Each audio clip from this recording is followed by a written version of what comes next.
أعوذ بالله من الشيطان الرجيم بسم الله الرحمن الرحيم فمن بدله بعدما سمعه فإنما إثمه على الذين يبدلون إن الله سميع عليم فمن خاف من موص جنفا إثما فأصلح بينهم فلا إثم عليه إن الله غفور رحيم.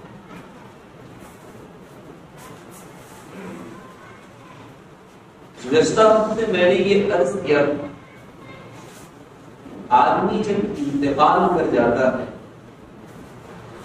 تو اس کے چھوڑے ہوئے مال سے 4 قسم کے حقوق متعلق ہوتے ہیں. سب سے پہلے نمبر پر اسی کے مال سے کفن دفن کا انتظام کیا جائے.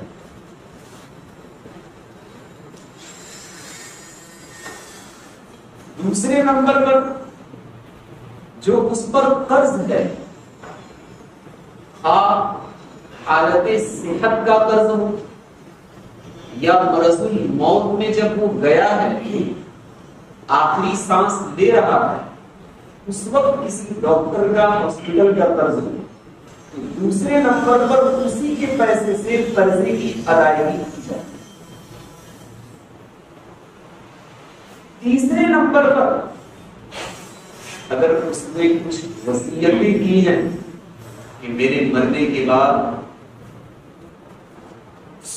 مال کا 1/3 کسی مسجد میں دے دینا, کسی مدرسے میں دے دینا, فلاں غریب کو دے دینا, فلاں عالم صاحب کو دے دینا, فلاں حافظ صاحب کو دے دینا, فلاں ہمارے رشتے دار جو ہیں ان کو دے دینا, تو تیسرے نمبر پر اس کے مال سے اس کی وصیت کی ادائیگی کی جائے گی. وصیت کے بارے میں مسئلہ یہ ہے کہ اس کی وصیت نافذ ہوئے گی مال کے 1/3. 3 حصہ مال کا کیا جائے گا, چاہے جتنا وصیت کرے صرف 1 حصے سے مال کی وصیت کی ادائیگی کی جائے, اس سے زیادہ نہیں. اس لیے فقہاء نے لکھا ہے خیرات صدقات وغیرہ اپنی زندگی میں کر لیا, اگر کچھ نمازیں رہ گئی, کچھ روزے رہ گئے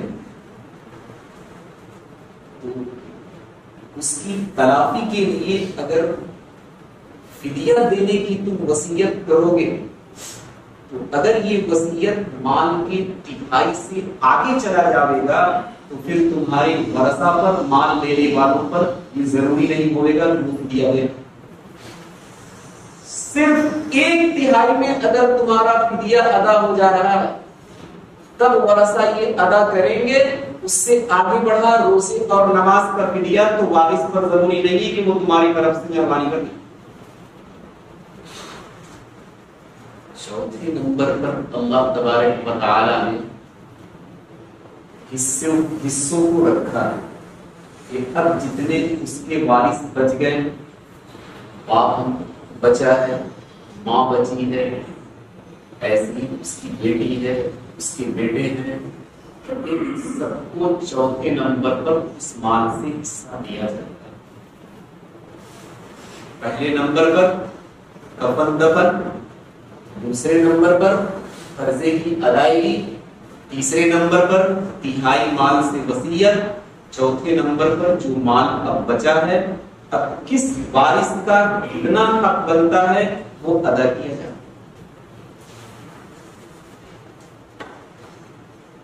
وراثت کے مسئلے میں ہماری اور آپ کی اتنی کوتاہی ہے جس کی کوئی حد نہیں.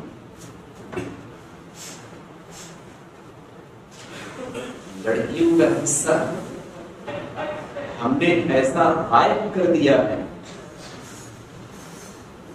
بس یہ سمجھے جیسے گدھے کے سر سے سینگ غائب.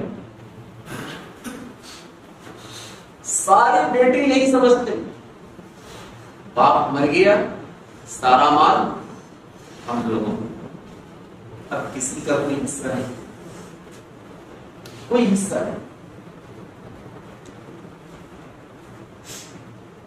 آپ صلی اللہ علیہ وسلم کی خدمت میں ایک صحابیہ اپنی 2 لڑکی کو لے کر حاضر ہوئی. فرمایا حضرت آپ کے ساتھ میرا شوہر غزوہ احد میں موجود تھا، شہید ہو گیا، مال و دولت بہت چھوڑ کر گیا، لیکن شوہر کا جو بھائی ہے سارا ہڑپ لیا، نہ تو مجھے دیا اور نہ ان 2 بیٹیوں کو. آپ صلی اللہ علیہ وسلم کے پاس اس کا کوئی حکم نہیں تھا. کہا جاؤ ڈالے.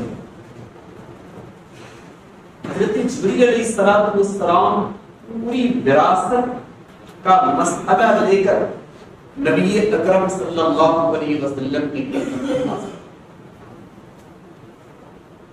آپ صلی اللہ علیہ وسلم نے اس عورت کو بلوایا، لڑکیوں کو بلوایا، پھر جس چچا نے شوہر کے بھائی نے مال ہڑپ لیا تھا اس کو بلوایا. پھر نبی اکرم صلی اللہ علیہ وسلم نے فرمایا کہ مال کا 2/3 2 بچیوں کو دے دو، 8واں حصہ اس عورت کو دے دو، اس کے بعد جو بچے گا وہ تم دے دو. لڑکیوں کا حصہ، عورتوں کا حصہ نبی اکرم صلی اللہ علیہ وسلم نے بتایا. چوتھی پاری کی 2 آیتیں ہیں، پورے ایک پیج پر ہے. اللہ تبارک و تعالی نے مکمل طریقے پر عورتوں کا حصہ اس آیت کے اندر بیان کیا. لڑکیوں کے بارے میں اللہ تبارک و تعالی نے فرمایا کہ 2 لڑکیوں کو جتنا ملے گا اتنا حصہ ایک لڑکے کو دیا، یعنی آپ کا ڈبل لڑکیوں کو دیا. آپ کا ڈبل ہوگا اور لڑکیوں کا سنگل. آپ کو اگر ملا 10 روپے تو لڑکی کو ملے گا 5 حصہ ہے. اور قرآن و حدیث نے عجیب و غریب سے کس بات کو نقل کیا، یہ نہیں کہا کہ لڑکیوں آپ کا حصہ اتنا رہے گا اور اس کا آدھا لڑکیوں کا رہے گا، بلکہ قرآن نے تعبیر کو بدلا کہ 2 لڑکیوں کا جتنا حصہ ہے اتنا آپ کا ہے. اس سے صاف پتا چلتا ہے کہ لڑکیوں کا حصہ ہے، دینا پڑے.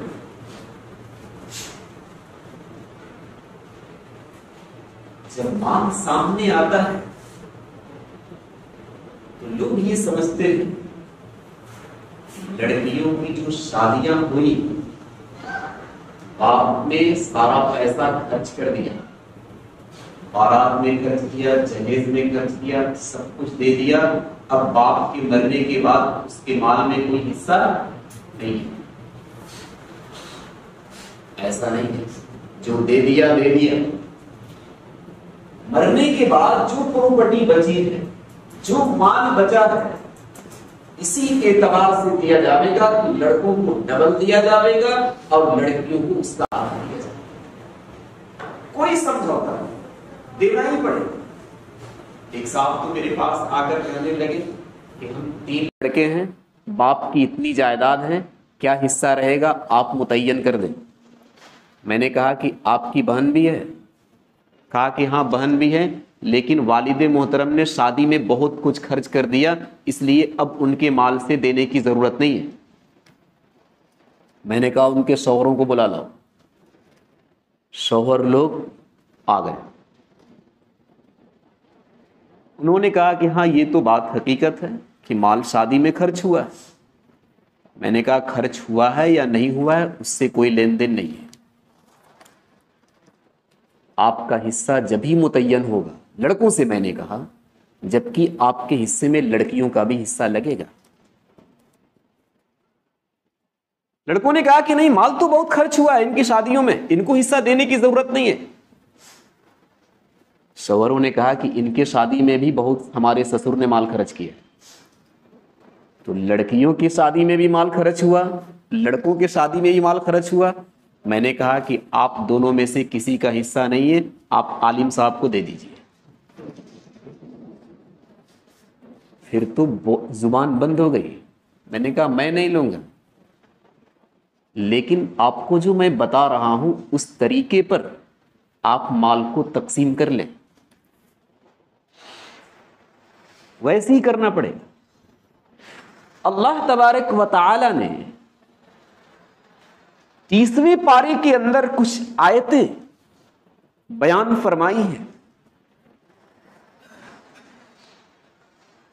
وَأَمَّا، جس کے اندر یہ لکھا ہوا ہے اِذِ ابْتَلَاهُ رَبُّهُ فَقَدَرَ عَلَيْهِ رِزْقَهُ، کہ جب اللہ تبارک و تعالی کسی کو آزمائش میں ڈالتا ہے، رزق کو تنگ کر دیتا ہے. اب رزق تنگ جو ہو جاتا ہے دو شکلوں میں، یا تو آمدنی بالکل بند، کچھ نظر ہی نہیں آ رہا کہاں سے ہم کمائیں گے اور اتنا خرچہ کہاں سے لے کر آئیں، کہیں آمدنی نظر نہیں آ رہی. دوسری شکل قرآن نے یہ بتائی ہے کہ آمدنی تو آپ کی ہے لیکن اس میں بھی چل نہیں رہا. یہ اللہ تعالی کی آزمائش ہے.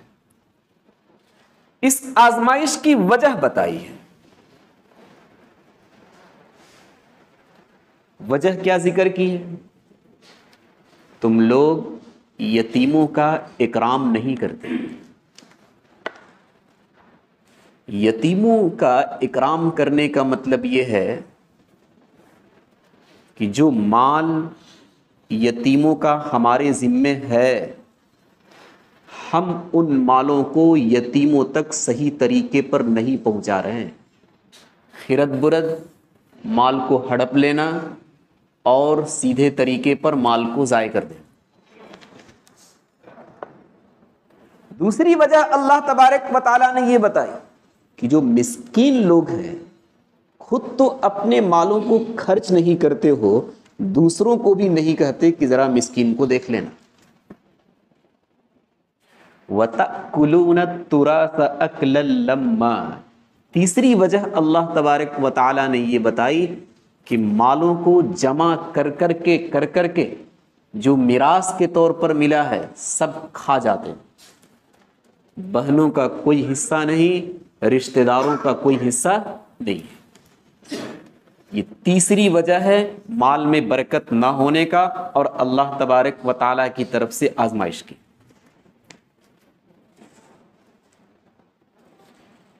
گیارہویں شریف گزرا ہے.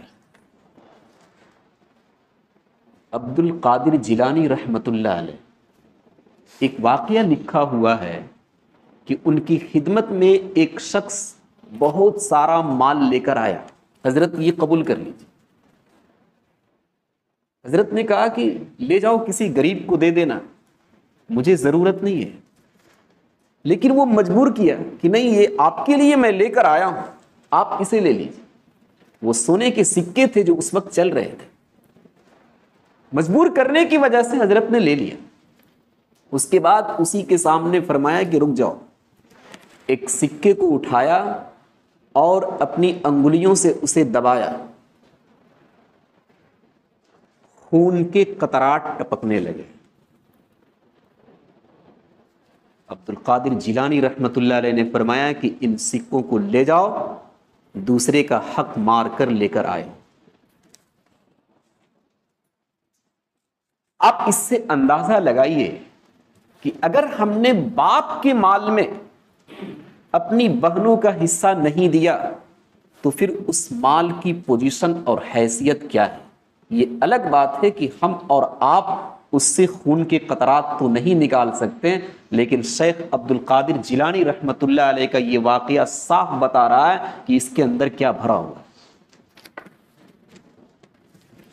11ویں شریف ہر کوئی منا لیتا ہے، لیکن جو عبد القادر جیلانی رحمۃ اللہ علیہ کر کے گئے وہ کوئی نہیں کرتا، کوئی کرنے کو تیار نہیں۔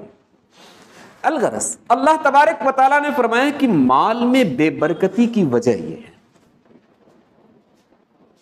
لا تکرمون الیتیم ولا تحاضون علی طعام المسکین وتأکلون التراث اکلا لما، کہ یتیموں کا اکرام نہیں کرتے ہو، مسکینوں پر دوسرے کو ابھارتے نہیں ہو، اور وراثت کا مال جمع کر کر کے خواہ حلال ہو حرام ہو سب کھا جاتے ہو، اپنے بہنوں کا حصہ اس میں تم نہیں دیتے۔ وَتُحِبُّونَ الْمَالَ حُبًّا جَمًّا، کیوں؟ مالوں سے بہت زیادہ محبت ہو گئی ہے۔ مال سے محبت ہو جائے کوئی حرج کی بات نہیں، لیکن بہت زیادہ محبت ہو جائے کہ وہی سب کچھ ہے، قرآن کریم نے اسی سے منع کیا۔ قرآن کریم نے فرمایا کہ وراثت کا مال جو دوسرے کا ہڑپ کر کھا جا رہے ہو، اس کی وجہ یہی ہے کہ مالوں سے بہت زیادہ محبت کرتے۔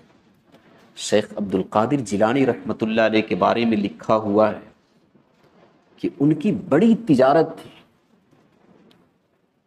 پانی والے جہاز سے مال کا لانا پھر لے جا کر بیچنا، بہت بڑی تجارت تھی۔ وجہ کیا تھی اتنی بڑی تجارت کی؟ 49 لڑکے تھے۔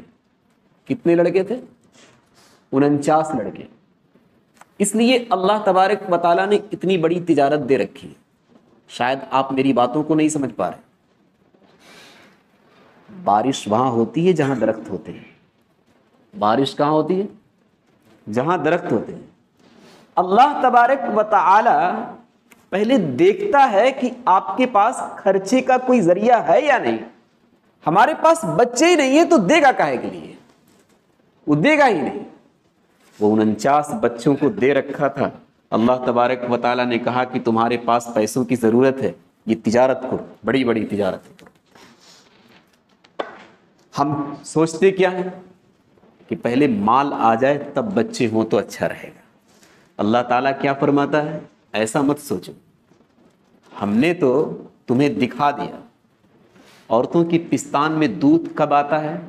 بچے کی پیدائش کے بعد، اس سے پہلے نہیں۔ بچے رہیں گے تب رزق ملے گا، نہیں رہیں گے نہیں ملے گا۔ صاف مسئلہ۔ اپنی مجلس میں بیٹھے ہوئے تھے حضرت والا، کسی نے آ کر خبر دیا کہ حضرت وہ جو جہاز سے آپ کا مال آ رہا تھا سارا ڈوب گیا۔ عبد القادر جیلانی رحمۃ اللہ علیہ نے اپنے سر کو جھکایا اور کہا الحمدللہ۔ لوگ بھی تعجب میں پڑ گئے، لیکن کسی کو بولنے کی ہمت نہیں تھی، پوچھنے کی ہمت نہیں تھی کہ اس موقع سے الحمدللہ کا کیا مطلب ہے، سارا تو نقصان ہو گیا۔ 2-2.5 گھنٹے گزرے، پھر ایک شخص نے خبر دیا کہ وہ حضرت دوسرا جہاز جو آ رہا ہے وہ کئی گنا نفع لے کر آ رہا ہے۔ سر کو جھکایا اور فرمایا الحمدللہ۔ ہمت کر کے لوگوں نے پوچھا کہ حضرت یہ 4-5 گنا نفع لے کر جو جہاز لوٹ رہا ہے، اس پر الحمدللہ کہنا یہ تو سمجھ میں آ رہا ہے، لیکن وہ جو آپ کا جہاز ڈوب گیا مال لے کر، لاکھوں کا مال، تو اس پر آپ نے الحمدللہ کہا، سمجھ میں نہیں آیا۔ حضرت نے کہا کہ جب میرا مال ڈوبا تو میں نے اپنے دل کے اندر جھانک کر دیکھا کہ مال کے ڈوبنے کی وجہ سے دل غمگین تو نہیں ہے۔ پتہ چلا کہ دل غمگین نہیں ہے۔ میں نے کہا الحمدللہ۔ جب 4-5 گنا مال کی خبر ملی، فائدے کی خبر ملی، تو پھر میں نے اپنے دل کے اندر جھانک کر دیکھا کہ یہ دل تکبر میں تو نہیں گیا۔ محسوس ہوا نہیں، یہ تکبر کا شکار نہیں ہوا، تو میں نے کہا الحمدللہ۔ بے برکتی کی ایک وجہ یہی ہے کہ مال سے بہت زیادہ محبت۔ ایک اللہ والے تھے، بڑے ہی مالدار تھے، بڑے ہی مالدار۔ ایک شخص ان کی خدمت میں آیا، اس نے دیکھا کہ سواری کا ایک گھوڑا ان کے پاس ہے، اس کی گلے کی رسی بندھی ہوئی ہے سونے کے کھوٹے سے، سونے کے کھوٹے سے۔ وہ شخص دروازے سے اٹھ کر جانے لگا۔ یہ کون سے بزرگ ہیں؟ اس لیے کہ آج بھی ذہن میں یہی ہے کہ بزرگ کا مطلب غریب و فقیر، آپ مانگ کر کھاتے رہیں، ہم لوگ آپ کو چلائیں گے، یہی ہے بزرگ۔ اگر کسی وجہ سے کوئی بزرگ، کوئی عالم، کوئی حافظ مالدار ہو گیا، تب تو کسی مدرسے کا لوٹا ہوگا یا مسجد ہی کا مار دیا ہوگا، اس لیے کہ مسجد کا تو بہت سارا چندہ آتا ہے، وہ اپنے ہی رکھ لیے ہوں گے۔ سارے گمان وہ لوگ پکائیں گے جو خود حرام کاری میں مبتلا ہے، اپنی کمائی کی کوئی فکر نہیں کہ ہم کہاں سے لا رہے ہیں، کیسے کھا رہے ہیں۔ وہ تعویل کر لیں گے، ارے امام صاحب جھوٹ نہیں بولیں گے، آج کے زمانے میں تجارت چلنے والی نہیں ہے، اس لیے جھوٹ جائز ہو۔ میں نے ایک صاحب سے کہا یہ قرآن کی ایک آیت لو، اسے ہٹا دو، ہم بول دیں گے فلاں صاحب نے ہٹا دیا، اس لیے کہ جھوٹ تو جائز ہو گیا۔ تو نہیں امام صاحب چلنے والا نہیں، تو اپنی حرام کاری کی تعویلیں نظر آ جاوے گی، اس کا صحیح مطلب نظر آ جاوے گی۔ لیکن ایک اللہ والا، ایک عالم، ایک حافظ اگر تھوڑی سی ترقی کیا تو پھر نقص نکالنے شروع کر دیں گے۔ یہ آیا کہاں سے؟ الغرض وہ اپنے گھوڑے کو کس سے باندھ رکھا تھا؟ سونے کے کھوٹے سے۔ وہ اٹھ کر جانے لگا، تو اللہ والے تو بہت بڑے ہوتے ہیں، وہ سمجھ گئے کہ یہ کیوں اٹھ کر جا رہا ہے، کہا کہ اس آدمی کو بلا لاؤ۔ کسی نے طلب کیا کہ حضرت آپ کو بلا رہے ہیں۔ عالم صاحب نے فرمایا کہ کھوٹا سونے کا زمین میں گڑا ہوا ہے، دل میں نہیں گڑا ہوا ہے۔ جب سونے کی محبت اور مال کی محبت دل تک پہنچے گی تو یہ مہلک بنے گا، اگر زمین تک پہنچے تو یہ کوئی مہلک نہیں بنے۔ عمر ابن خطاب رضی اللہ تعالی عنہ نے معاذ ابن جبل کے پاس 4000 دینار ایک خادم کو دے کر بھیجا، کہا کہ وہیں پر تھوڑی دیر رک جانا۔ معاذ ابن جبل کی خدمت میں یہ 4000 دینار لے کر جب پہنچا تو معاذ ابن جبل نے بانٹنا شروع کیا۔ 10 سے 15 منٹ گزرے، 4000 درہم لوگوں میں تقسیم کر دیا۔ آیا عمر ابن خطاب نے فرمایا کہ کیا دیکھا تو نے؟ کہا کہ حضرت وہ تو 10 منٹ نہیں گزرے، سارے درہم کو لوگوں میں تقسیم کر دیے، تم غریب ہو یہ لے جاؤ، تم مسکین ہو یہ لے جاؤ، یہ تم لے جاؤ، اتنا تم لے جاؤ۔ پھر 4000 دیے۔ انہوں نے فرمایا ابو الدرداء کے پاس چلے جاؤ۔ ان کے پاس گئے، کہا کہ وہاں بھی تھوڑی دیر ٹھہر جانا۔ 10 سے 15 منٹ ٹھہرا، انہوں نے بھی 4000 دینار سارے غریبوں میں تقسیم کر دیا۔ وہ لوٹ کر خادم عمر ابن خطاب کی خدمت میں آیا، فرمایا کہ حضرت ان کو بھی میں نے ایسے ہی پایا۔ کہا کہ یہ ہیں اللہ والے جن کے پاس مال بہت ہے لیکن مالوں سے محبت نہیں ہے۔ اللہ تبارک و تعالیٰ نے فرمایا کہ بے برکتی کی وجہ ایک یہ ہے کہ میراث کے مالوں کو جمع کر کر کے ہم لوگ کھا لیتے ہیں، اپنی بہنوں کا کوئی حق نہیں دیتے، اور اس کی وجہ یہی ہے کہ مالوں سے بہت زیادہ محبت ہو گئی ہے، جس کی بنا پر حلال اور حرام کی کوئی تمیز نظر نہیں آتی۔ ان الذين ياكلون اموال اليتامى ظلما انما ياكلون في بطونهم نارا وسيصلون سعيرا۔ ناحق طور پر مال کھانے والے، اللہ تبارک و تعالیٰ نے فرمایا کہ وہ اپنے پیٹ کے اندر آگ کو کھا رہے ہیں، آگ کو کھا رہے ہیں، مال نہیں کھا رہے، آگ کھا رہے ہیں۔ وَسَيَصْلَوْنَ سَعِيرًا، عنقریب وہ جہنم کے اندر داخل ہو جائے۔ آپ صلی اللہ علیہ وسلم نے ایک موقع پر فرمایا کہ قیامت کے دن ایک قوم کو بیدار کیا جائے گا، منہوں سے، ناکوں سے، کانوں سے، آنکھوں سے، پیٹ سے، آگ نکل رہی ہوگی۔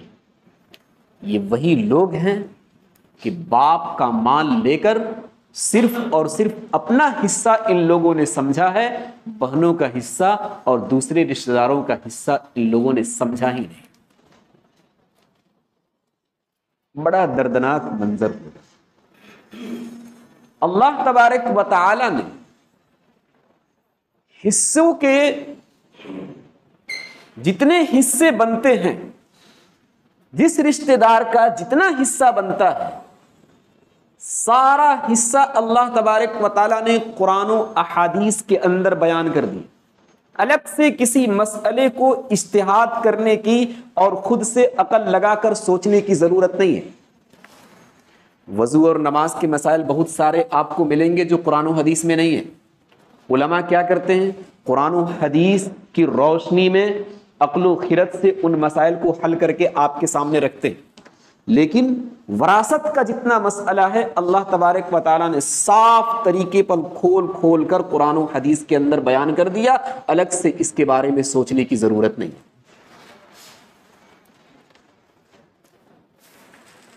حضرت علی رضی اللہ تعالی عنہ کے خاندان سے ایک شخص نے امام ابو حنیفہ رحمۃ اللہ علیہ سے ملاقات کی۔ کہنے لگے کہ حضرت میں نے آپ کے بارے میں سنا ہے کہ آپ قرآن و حدیث سے مسئلے کو نہیں بتاتے ہیں، اپنی عقل سے بتاتے ہیں۔ امام ابو حنیفہ نے فرمایا کہ 3 سوالات آپ کے سامنے میں رکھتا ہوں، آپ خود فیصلہ کیجئے گا کہ میں مسئلے مسائل کہاں سے بتاتا ہوں۔ پہلا سوال، منی جب نکلتی ہے تو ہم نے وہاں کہا کہ غسل کرو، اور آدمی جب پیشاب کر کے آتا ہے تو ہم نے وہاں کہا کہ تم وضو کرو۔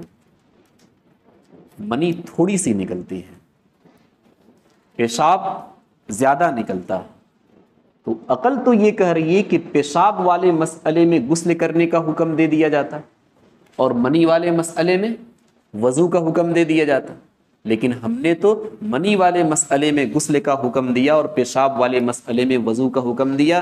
یہ میں نے عقل سے فیصلہ کیا یا قرآن و حدیث سے فیصلہ کیا؟ انہوں نے فرمایا کہ نہیں، یہ آپ کا فیصلہ قرآن و حدیث کے مطابق ہے۔ دوسرا سوال انہوں نے رکھا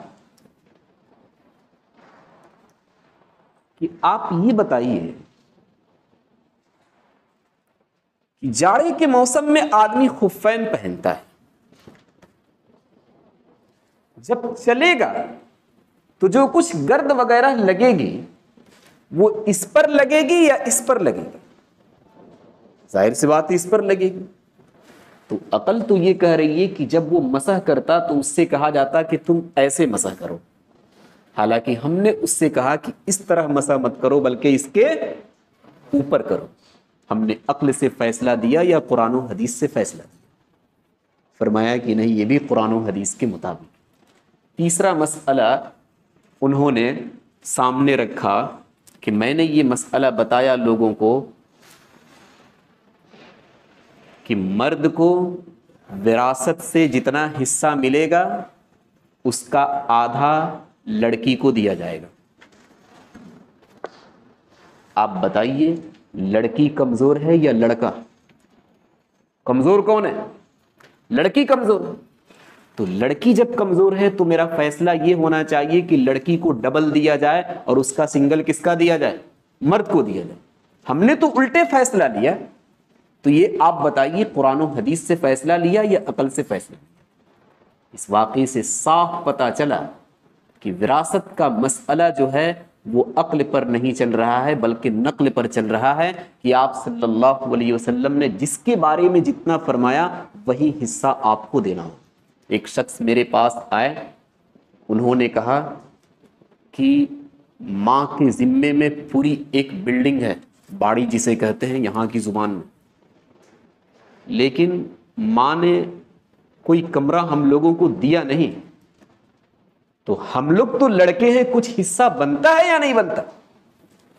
روب میں وہ سمجھ رہے تھے ہم بیٹے ہیں تو کچھ تو حصہ بنے گا۔ میں نے کہا کہ لکھ کر بتاؤں یا زبانی بتا دوں؟ تو انہوں نے کہا نہیں زبانی بتا دیجیے۔ میں نے کہا آپ کا کوئی حصہ نہیں بنتا. کہا کیسے ہو گیا, ہم تو بیٹے ہیں. میں نے کہا کہ جو حصہ آپ کا بنے گا مرنے کے بعد بنے گا, ابھی ماں تو زندہ ہے, آپ کو دے یا نہ دے وہ اس کا اختیار ہے. میں نے کہا کہ ہر کوئی یہ مسئلہ پوچھتا ہے کہ ماں کا یہ مال ہے اس میں ہمارا کتنا حصہ ہے. کوئی یہ مسئلہ نہیں پوچھتا ہے کہ ماں ابھی زندہ ہے اس کی خدمت ہمارے ذمہ کیا ہے. یہ کوئی نہیں پوچھنے کا. وہ جان رہا ہمارا نقصان چلا جائے. ابھی مال کی بات کرو کہ کتنا اس میں حصہ میں, لیکن وہ سمجھا نہیں کہ مال میں حصہ جب لگے گا جبکہ ماں باپ گزر جائیں گے تب لگے گا, اس سے پہلے نہیں. اس سے پہلے سارا کا سارا مال اس کا ہے. الغرض اس مسئلے میں بہت احتیاط کی ضرورت ہے. تھوڑے مال کے لیے ہم پوری آخرت کو برباد کر لیں اور دنیا کے اندر رہ کر ہی اپنے مال کی بے برکتی ہم مول لے لیں اور برکت کو ختم کر دیں. آپ ایسا نہ کریں. بالکل صاف طریقے پر فقہاء نے یہاں تک لکھا ہے کہ مال والد کے انتقال کے بعد جتنا ان کا مال رہ گیا بلکہ ایک سوئی بھی اب بغیر تقسیم کیے اسے استعمال کرنے کی اجازت نہیں ہے. پہلے وارثوں کے درمیان اس کی تقسیم ہونی چاہیے. ایک اللہ والے اپنے دوست کے پاس ملاقات کے لیے گئے. بالکل آخری ٹائم ان کا چل رہا تھا, 10-15 منٹ بیٹھے ہیں, انتقال کر گئے. جیسے ہی انہوں نے انتقال کیا فوری طریقے پر جو ملاقات کے لیے گئے تھے ان کا جلتا ہوا چراغ بجھا دیا. لوگوں نے کہا حضرت یہ کیا ہوا؟ کہا کہ اس چراغ کے تیل سے ان کے جتنے لڑکے ہیں سب کا حصہ متعلق ہو گیا. جب تک بٹے گا نہیں تب تک کسی کے لیے چراغ جلانا جائز نہیں ہے. مفتی تقی صاحب عثمانی نے لکھا ہے کہ میرے والد محترم جب مرض الوفات میں چل رہے تھے تو ہمارے استاذ محترم ان سے ملنے کے لیے آئے. کافی کمزوری محسوس ہو رہی تھی. جب والد محترم کا انتقال ہو گیا تو ان کے سرہانے ایک خمیرہ رکھا رہتا تھا جو طاقت کے لیے کھاتے تھے. تو میں نے سوچا کہ والد محترم کا یہ خمیرہ اٹھا کر اپنے استاذ کو پیش کروں, یہ بھی بہت کمزور ہے.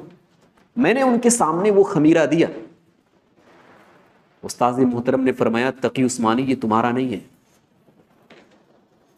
جتنے تم بھائی ہو ان کا حصہ اس خمیرے سے متعلق ہے. جب تک تقسیم نہ ہو جائے یا سارے کے سارے اجازت نہ دے دیں تب تک کسی کے لیے استعمال کرنا جائز نہیں ہے. فی بطونہم نارا, بغیر اجازت کے استعمال کر لینا اور بغیر تقسیم کے استعمال کر لینا یہ گویا کہ استعمال نہیں ہو رہا ہے, اپنے پیٹ کے اندر جہنم کی آگ کو ہم بھر رہے ہیں. بہت محتاط رہنے کی ضرورت ہے وراثت کے مال میں. جب تک ہم اس کا حصہ متعین نہ کر دیں کہ کس کا کتنا ہے تب تک ہم ایک سوئی کو بھی استعمال نہ کریں. اللہ تبارک و تعالی ان ساری باتوں پر عمل کرنے کی توفیق دے. سبحان اللہ.